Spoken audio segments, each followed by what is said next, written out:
अस्सलामुअलैकुम my YouTube family. I hope आप सब खैरियत से होंगे and welcome to my YouTube channel. जैसे कि आप जानते हैं कि हमने सेकंड ईयर की जो है कंप्यूटर साइंस की बुक स्टार्ट की हुई है। चैप्टर नंबर 12 है। आज का प्रोग्राम जो है वो मस्ट जो है वो आते हैं, आपने इनको बहुत अच्छे तरीके से जो है वो देखना है ताकि आपको अच्छे से समझ आ सके।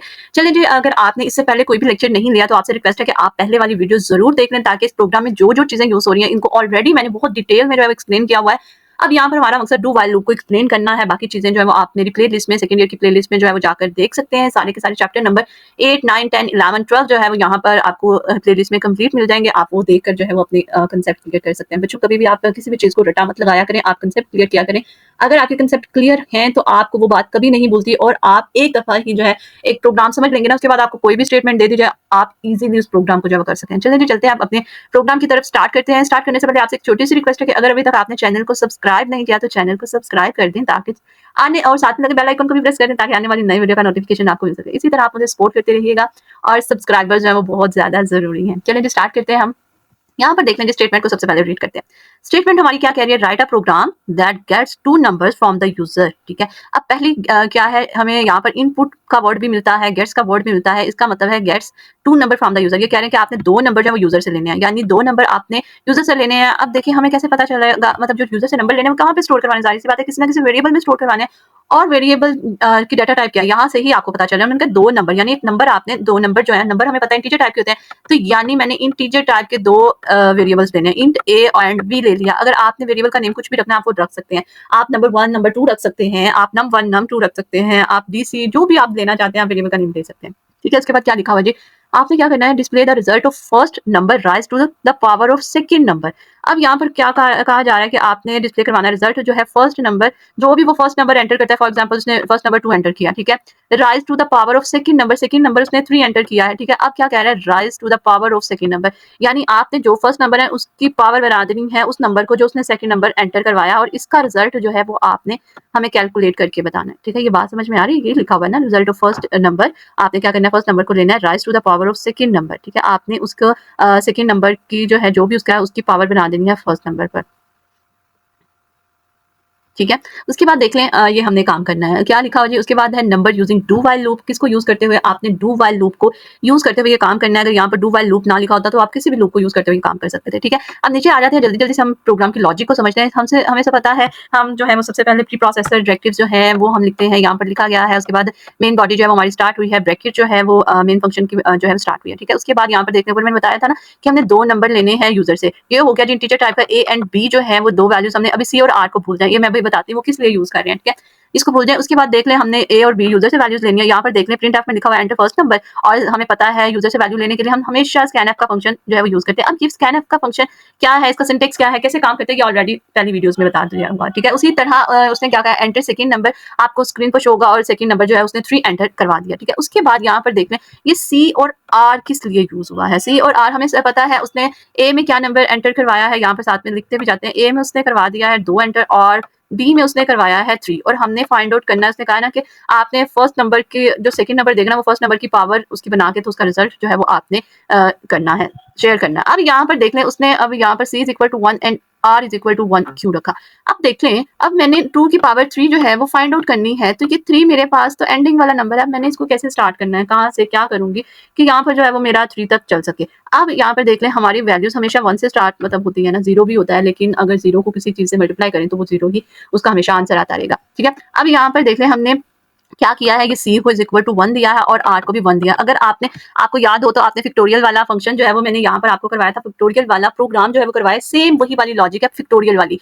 अब हमने जो है वो 5 का फिक्टोरियल फाइंड आउट किया था ना, तो वो सेम वही वाली लॉजिक है, यानी multiply by 2 multiply by 3 multiply by 4 and multiply by 5। अगर ये देखा जाए तो इसका भी तो यही है ना, यानी 2 की पावर क्या है, इसको क्या करूंगी 2 मल्टीप्लाई बाय इसको करूंगी 2 और फिर मल्टीप्लाई बाय 2, यानी ये कितनी दफा मल्टीप्लाई हो रहा है, 1 टाइम 2 टाइम एंड 3 टाइम जो है ये मल्टीप्लाई हो रहा है, देन इसकी वो आएगी। ठीक है, अब देख लें ये भी तो 1 2 3, इसका मतलब ये किस तरह से पता चलेगा कि इसने ये काउंटर जो है वो चलना है, मतलब पहले 1 आएगा फिर 2 आएगा फिर 3 आएगा, किस तरह से ये सी जो है वो इसका काउंट करेगा कि ये उस तक वैल्यू तक चलेगा जब तक ये इसकी पावर की वैल्यू तक वो नहीं पहुंच सकता। ठीक है। ठीक है। अब ये आर क्यों यूज किया है, आर जो है वो हम इन दोनों को मल्टीप्लाई करवाने के बाद जो है ना वो हम इसके अंदर आर के अंदर वैल्यू रख देंगे। आर के अंदर अब किसी भी चीज को 1 के साथ मल्टीप्लाई करवाएं तो हमारा आंसर 1 नहीं आता है ना। अगर मैं यहाँ पर 0 रखती, अगर आपके यहाँ पर 1 क्यों रखा है 0 क्यों नहीं रखा है बच्चों, अगर 0 रखती तो मेरा हमेशा आंसर 0 ही आता है, ठीक है। 1 इसलिए रखा है कि किसी भी नंबर को मैं 1 के साथ मल्टीप्लाई करवाऊं तो वो 1 ही आता है। ये बिल्कुल वही वाली लॉजिक है जो फैक्टोरियल वाली थी। अब हमें पता है डू व्हाइल लूप जो है वो हमारा स्टार्ट होता है। अब ये सी और आर जो ये ऊपर नहीं था मेंशन, लेकिन हमें पता है इसकी लॉजिक बनाने के लिए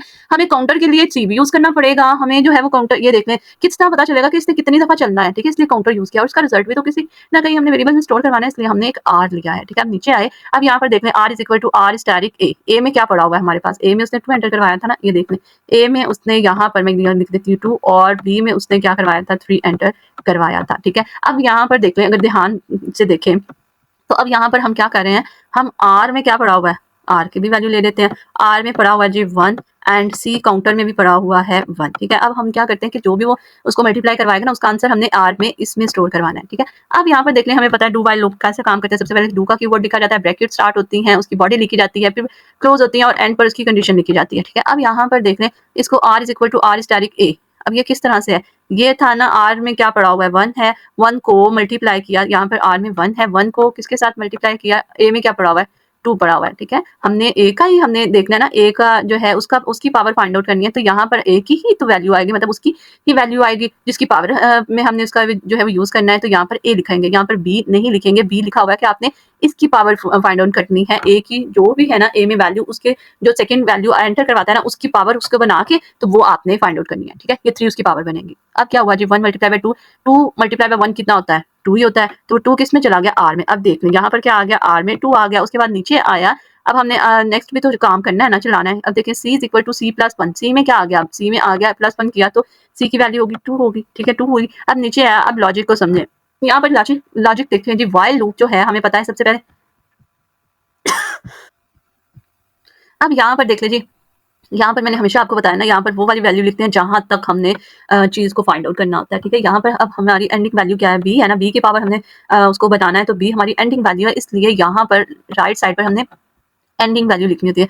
यहाँ पर मैंने बी लिख दिया। यहाँ पर हमने ए क्यों नहीं लिखा बच्चों, ए इसलिए नहीं लिखा क्योंकि उसने सिर्फ एक दफा उसको चेक करना था, जबकि हमने उसका जो है वो उसकी पावर फाइंड आउट करनी है। और पावर जो है वो कैसे आती जाएगी, पहले 1 2 3 4 इस तरह से ना, यानी वो उसको काउंट करता रहेगा। अब यहाँ पर देख लें, इसलिए यहाँ पर सी लिखा है क्योंकि हमारा ये काउंटर जो है वो चलता रहेगा। सी जो है वो सी में क्या पड़ा हुआ है 2 है ना, फिर 3 आएगा, फिर 4 आएगा, फिर 5 आएगा, जबकि ए में हमेशा क्या आएगा 2 ही आएगा। और क्या करेगा जी 2 less than is equal to 3, तो वो क्या करेगा, कंडीशन ट्रू हुई, एक दफा उसका लूप चलेगा और उसके बाद वो टर्मिनेट कर जाएगा, ठीक है, जैसे वो 3 होगा। इस तरह से नहीं, हमने यहाँ पर सी जो है वो काउंटर का लिखना होता है। अब यहाँ पर क्या वैल्यू आ गई 2 आ गई, 2 less than is equal to B, condition true हुई। ये वापस जो है वो अपनी कहाँ गया जी, बॉडी में गया। यहाँ पर देख लीजिए वो कहाँ गया, हमारे पास बॉडी में गया। तो बॉडी में जाकर उसने फिर से क्या किया, आर में क्या पड़ा हुआ देख लें, आर में 2 पड़ा हुआ है, मल्टीप्लाई बाय 2 हमने यही करना है ना, 2 मल्टीप्लाई बाय 2 ही करना है ना, इस तरह से 2 मल्टीप्लाई बाय 2 और फिर मेरा क्या आएगा, ये वाला आंसर 8 आ जाएगा, ये वाली चीज होगी, ठीक है। ये वाली चीज जो है वो हम फाइंड आउट कर रहे हैं, क्लियर है बात। अब यहाँ पर देख लें, अब क्या हुआ, आर में क्या पड़ा हुआ है जी 2 पड़ा हुआ है और ए में भी क्या पड़ा हुआ है 2 पड़ा हुआ है, यानी 2 मल्टीप्लाई बाय 2 क्या हो गया 4 हो गया। 4 कहाँ पर स्टोर होगा, आर के अंदर। जब 2 के बाद यहाँ पर क्या आ गया 4 आ गया, 4 आया तो नीचे आया, उसने सी की वैल्यू में +1 कर दिया। अब सी की वैल्यू में 2 था, अब यहाँ पर क्या हो गया 3 हो गया, 3 हो गया, 3 नीचे आया, 3 less than is equal to B, less than तो नहीं है, इक्वल तो है ना, बिल्कुल ठीक होगी थी कंडीशन हमारी। अब क्या हुआ, दोबारा से लूप में गया, लूप में गया तो उसने क्या देखा जी, आर में क्या पड़ा हुआ 4 है, 4 को मल्टीप्लाई बाय किसके साथ करेगा, अब देखें 4 को मल्टीप्लाई बाय करेगा 2 के साथ, ऐसे ही है ना, ये मतलब पहले 2 के आंसर को हम ये आर में सेव कर रहे हैं, ठीक है। जब उसने 2 को उसके साथ मल्टीप्लाई किया तो क्या आंसर आ गया 6 आ गया, और सॉरी 4 को मल्टीप्लाई 2 के साथ किया तो 8 आंसर आ गया, 8 आया, तो 8 आया आंसर, नीचे आया C+1 किया तो यहाँ पर 4 हो गया। जब 4 हुआ उसने कंडीशन चेक की, 4 less than is equal to B, B में क्या पड़ा हुआ है जी 3 पड़ा हुआ है, नो जी कंडीशन जो है वो हमारी फॉल्स होगी। फिर क्या करेगा, नीचे आएगा और इस वाली स्टेटमेंट को एग्जीक्यूट करेगा। अब आप कहें कि भाई हम यहाँ पर कुछ और क्यों नहीं लिखते, हम बी नहीं लिखते, हमने बी क्यों नहीं लिखा। देखिए उन्होंने बोला है हमें कि आपने उस नंबर तक फाइंड आउट करना है, आपने फर्स्ट नंबर का जो है वो उसकी पावर फाइंड आउट करनी है, सेकंड नंबर जो भी वो एंटर करता है, यही है ना, देख ले number raise to the power of second number, जो भी उसने फर्स्ट नंबर उसने एंटर किया है सेकंड नंबर को उसकी पावर बना के उसका रिजल्ट जो है वो फाइंड आउट करो, ठीक है। तो उसके लिए लॉजिक यही है। अगर आपके यहाँ पे 0 है तो ऐसा नहीं होगा, ये बात मैंने आपको यहाँ पर जो है वो क्लियरली बताई हुई है। आप इन आर और सी की जगह कोई भी वेरिएबल का नेम देख सकते हैं। आप ज़रूरी नहीं कि आप आर ही रखेंगे, एस सी रखेंगे तभी आपका काम होगा, नहीं, आप इनका नेम कुछ भी रख सकते हैं। उसके बाद क्या करें जी, प्रिंट एफ में उसने करवा दिया जी, उसका आर जो है, आर में क्या पड़ा हुआ है, 8 पड़ा हुआ है, 8 पड़ा हुआ है, तो उसने क्या रिजल्ट इज जो है वो 8 उसने जो है देख ले वो प्रिंट करवा दिया है। ये था जी आज का हमारा एक छोटा सा प्रोग्राम, जिसमें हमने देखा जी किस तरह से फर्स्ट नंबर की पावर जो है वो सेकंड नंबर को बनाकर हम इसका रिजल्ट जो है वो फाइंड आउट कर सकते हैं। किसी भी बात की समझ ना आई हो, आप वीडियो पीछे करके देख सकते हैं, आप कमेंट सेक्शन में जो है वो पूछ सकते हैं, मैं आपके कमेंट्स का ज़रूर जवाब देती हूँ। और आपके बहुत प्यारे-प्यारे कमेंट्स पढ़ के बहुत ज़्यादा खुशी होती है। इसी तरह आप सपोर्ट करते रहिएगा, दुआओं में याद रखिएगा, और अगर आपको वीडियो बहुत अच्छी लगी हो तो अपने दोस्तों के साथ, क्लास फेलोज़ के साथ ज़रूर शेयर कीजिएगा, ताकि उनकी भी हेल्प हो सके। दुआओं में याद रखिएगा। अल्लाह हाफ़िज़।